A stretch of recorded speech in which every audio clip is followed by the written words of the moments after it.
today's recipe is going to be Moroccan-inspired meatballs with tomato sauce and couscous. Again, super simple, and first job, as always, is get our ingredients ready to the point that they're listed in the recipe. Now tear the bread into little pieces. Soak the bread so it goes really nice and soft.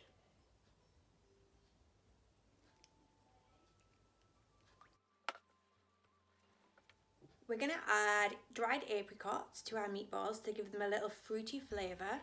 You could have apricots, you could even use raisins or any dried fruit like that.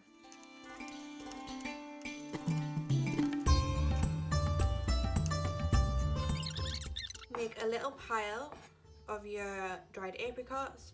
Your knife goes on the top, this hand goes on the top with your thumb pointing upwards, and then we're just going to press down and cross through.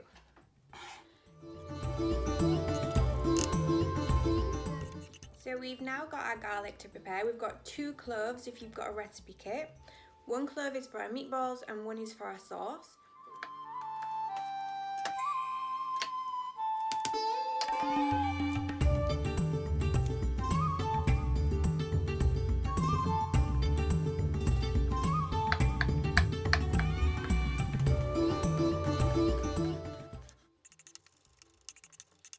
Okay, so a top tip for our garlic. Garlic's full of really good tasty oils in there and we don't want to lose them.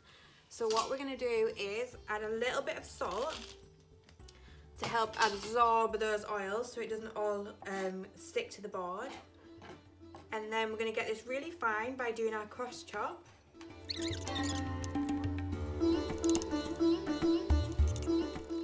Right, so all your ingredients are pretty much prepared and ready to go now. So we've got our apricots and 1 clove of the garlic there. We've also got some minced beef here. We've got some spices. And we have got our bread. All of these things are going to go into our bowl and we'll mix them together into our meatballs.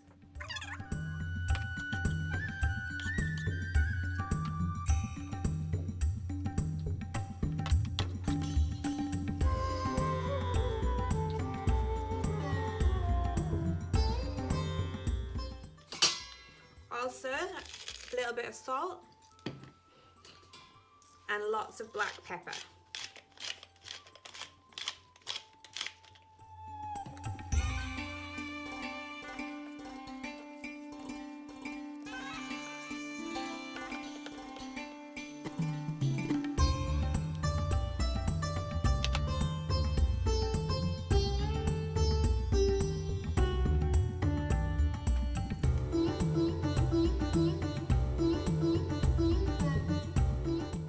So to make the meatballs, if you wet your hands a little bit, it makes it easier.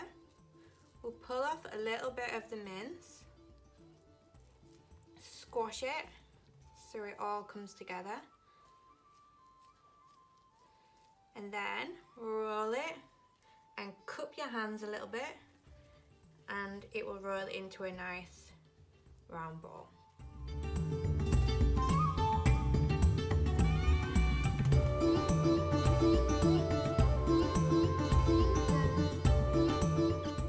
Right, onto the cooking part then.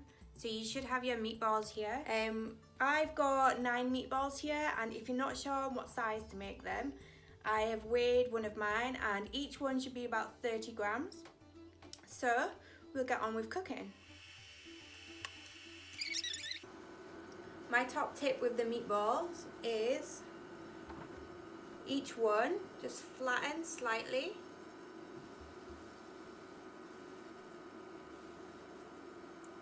And that means you've now got a flat side here and a flat side here, so they don't roll around in the pan and you'll be able to turn them over easy.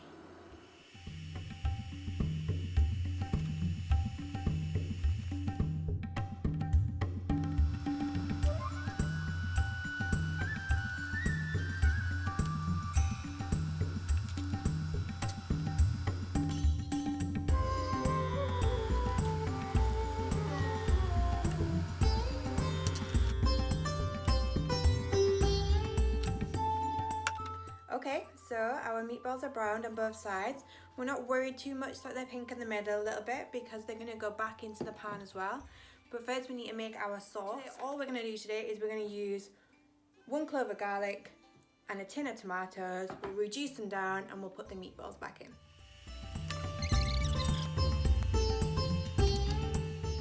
The garlic is just bubbling away very gently on a low heat. And we just want to bring out the smell and the aroma, and then we'll know we're ready to add the tomatoes.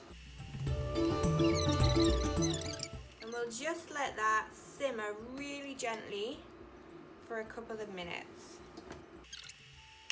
Great, so once your tomatoes are simmering like this, you can give them a little mix. And then we're going to put the meatballs back in the sauce.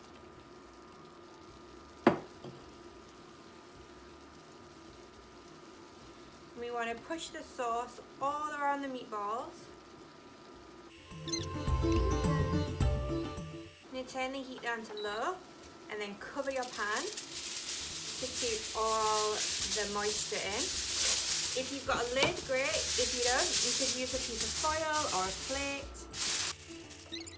Right, so whilst our meatballs and our tomato sauce is simmering, you could start making your couscous.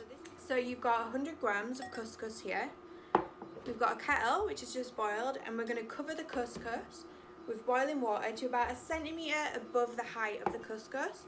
Cover it and leave it, and that is it.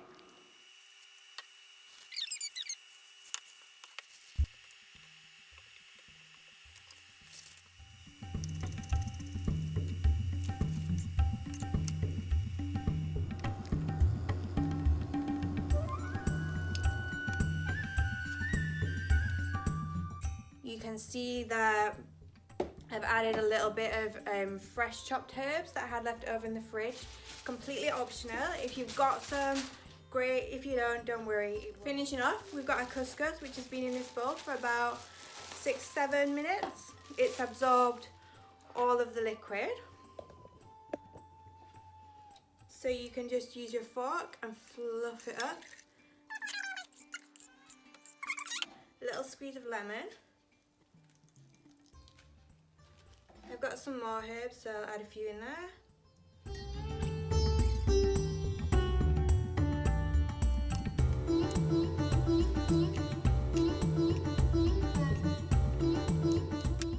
So that is our Moroccan-style meatballs with couscous and lemon. Remember, you can change the fruit in there and you can change the spices in there. Whatever you like, it's your recipe and you're going to be eating it, so make sure you use ingredients that you enjoy eating. Try something new, have a play around, let us know how you get on, and we really hope you enjoy it.